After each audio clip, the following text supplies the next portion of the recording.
I'd like to thank Maska Products for sponsoring this video. Hey, I'm Matt. Today I want to show you how to build this awesome DIY modern outdoor chair. We're just going to use common yellow pine for this build. You can get it at your local home store. It's a very easy beginner woodworking project, and we're going to use pocket holes for the joinery method. A lot of you have already built the modern outdoor sectional that we did a few months ago, and this is a matching chair to that. This project only takes 5 10-foot 2x6s and 1 10-foot 1x6. I'm just using southern yellow pine for this build. I've had good luck with yellow pine and outdoor furniture if you finish it correctly, like I'll show you at the end. You can use more outdoor friendly woods, redwood, cypress, cedar, things like that if you wish. I actually had the build plans drawn up before this project. And then I built according to the plans, and I just cut everything out before I started. This made everything go so much faster. I was actually able to make this full project start to finish in about 4 hours. Once I had all my pieces cut out, I labeled them so that I wouldn't get them mixed up. We're going to use pocket hole joiner for this joinery method. This is the Maska M2 pocket hole jig. It's one of the best pocket hole jigs I've ever used. I really like this thing. It's super solid, and they're today's sponsor, Maska Products. Go check them out.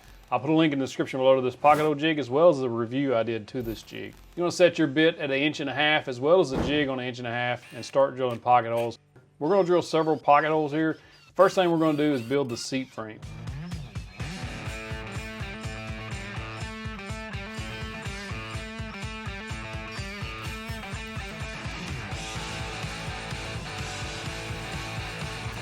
I'm going to use Titebond 3 because Titebond 3 is better for exterior use. And I'm also using exterior grade pocket hole screws. Make sure you use a clamp when you start assembling. That'll keep everything from slipping and sliding on you. Wipe that excess glue off as you go.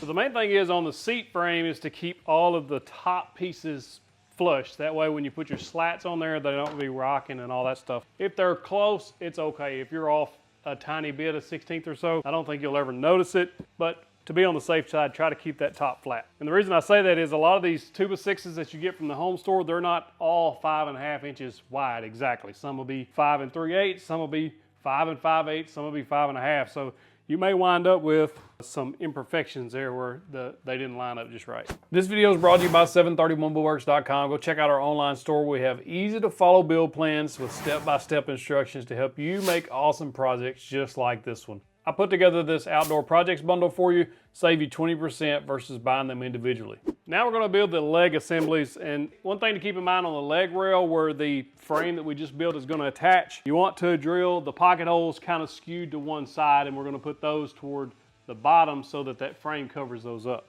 You'll see what I mean in a minute.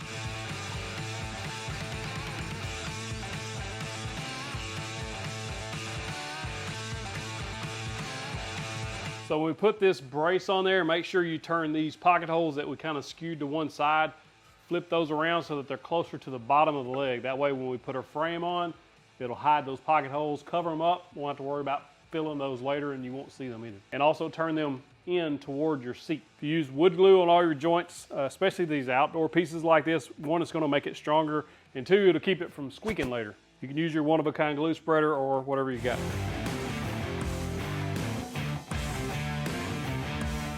The reason I'm using a straight edge here is you see that this piece has a little bit of that rough edge there missing. So I've just used a straight edge to make sure that my leg is lined up with the brace here. Got this leg assembly done, now we're gonna make another.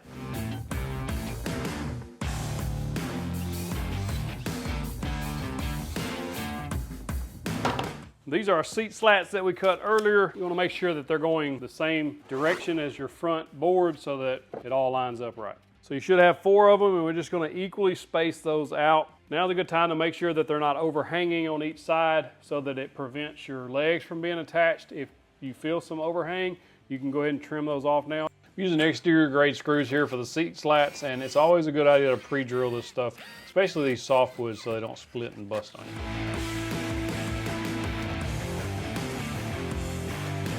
I'm sanding to 120 grit. It's best to go ahead and sand now instead of after you get everything put together because it just makes life easier.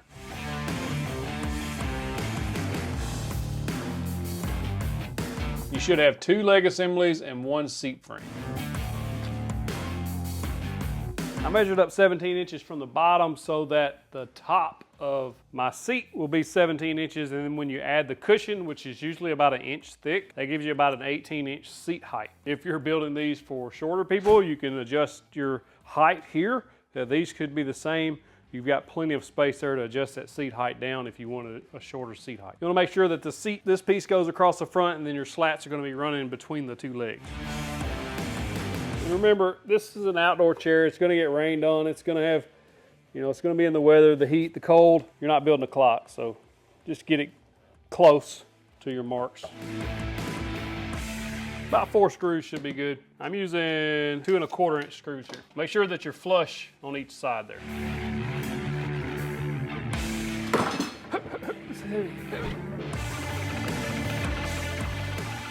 I took a 45-degree chamfer bit, slow-mo, and I went ahead and rounded over the bottoms of the feet. That keeps them from splintering later. So you can kind of start seeing the chair come together. Of course, we got to put the back on there, and it's going to look a little bit deep to you right now, like it's setting too far or too much depth there, but when we put that back on at that 10-degree angle, it's going to be awesome. You're going to cut parallel 10-degree angles on your uprights. You're only going to need 2 of these. You're going to drill pocket holes in the top of your upright. Go ahead and sand those and make your life easier.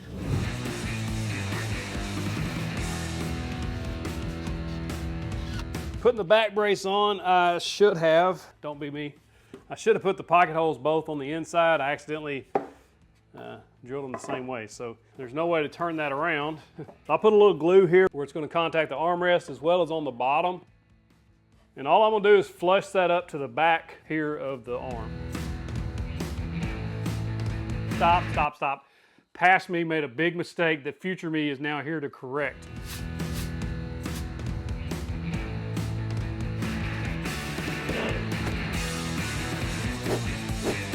Now for the seat slats, I'm going to drill pocket holes, 2 in each end. And I'm going to reject this call about my car's warranty.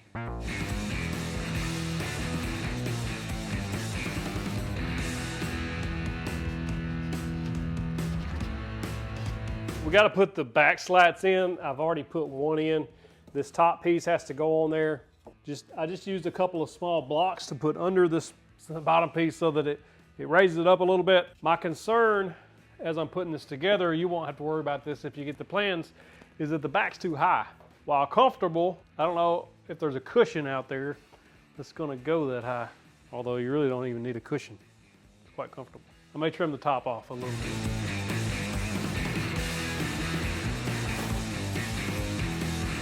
This looks more proportionate like that. I think the other way, cutting off 3.5 inches, it just looked a little out of proportion. That looks better. Sometimes you just gotta wing it and kind of go with your gut and hope I'm not wrong and my wife can find a cushion for that. So because I cut those uprights, I'm gonna need to drill 2 pocket hole screws so that I can attach to the top piece. And the Maskey M2 is very versatile. As you can see here, I was able to do that. So I'm actually gonna plug these pocket holes just to keep weather out and different things like that. It's not really a huge deal if you don't have any, but it's not a bad idea. They make these plugs, they actually work really well in 2x material. Just put a little glue on the back, just stick them up in there and then it'll dry, and then you can sand it back down. You see it's a little high on one side and a little lower on the other. I messed up. So while I was goofing around, claiming to be the pocket hole king, I realized that that's crooked. And apparently my measurement was off from here to here. So I need to take this off before the glue gets too set. That's what happens when you get overconfident. We're off 3/8 of an inch probably. So what I'm gonna wind up doing is using the same pocket holes, even though I'm taking off 3/8 of an inch. That means I can't use these 2.5 inch screws. So I'll go back with 2 inch screws to kind of make up the difference. Why are you so heavy? That fixed it, so we got an even gap there now. It's just a uh-oh in my spot. So we'll make sure we use shorter screws on this side, and we'll reattach everything, re-glue, refill the pocket holes, just creating myself extra work is all we did. I took my 45-degree chamfer bit and just went around the whole entire piece. That gives it just breaks up those sharp edges. You can use a round over or you can sand it. And then I did a final sand at 120 degrees.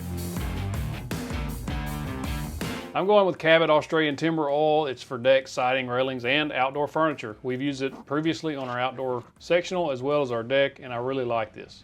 So I just pour it in my HomeRite sprayer. This is a really good sprayer for about $100. I'm gonna spray the bottom first and then flip it over and spray the top.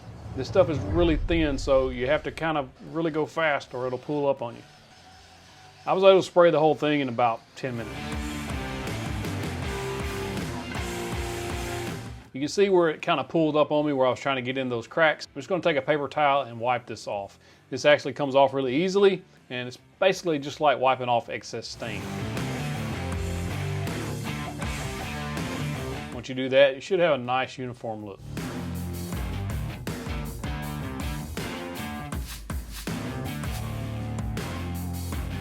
This is where I messed up. I lined up the back with the arms, and that's not where you line it up. So what that does actually is leave 2 inches that should have been on the seat because I put this too far forward. And I'm gonna have to use Big Hoss here to correct the problem. I'm gonna have to knock the back off and move it back because I didn't follow my own written plans like a dummy. It was a big mistake on my part. Let me show you how I fixed it. Why did I put it under there? This is gonna suck. Rubber mallet.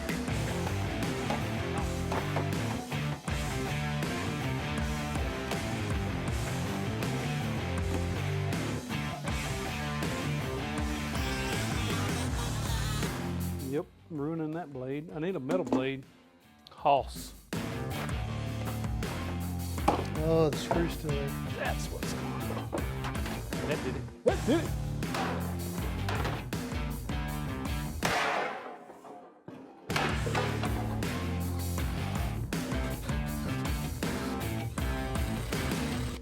I knew old Hoss would do it.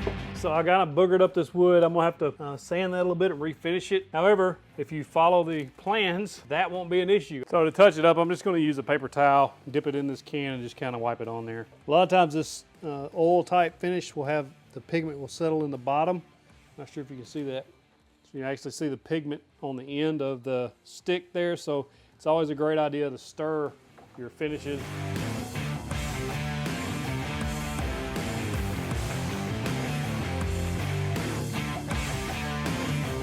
Pocket hole king has returned. Actually, with all the mistakes I made in this build, I'm more of a pocket hole jester than I am a king. But that's all right, I had fun building it. Get after it and make some sawdust. If you like project videos like this, be sure to hit the subscribe button, click the bell icon next to it so you get notified of all of our new content. If you want to see the matching outdoor sectional build we did a few months ago, click that box right there. Clicking that box gets you that big old virtual fist bump. Also, another one of my favorite build videos right there.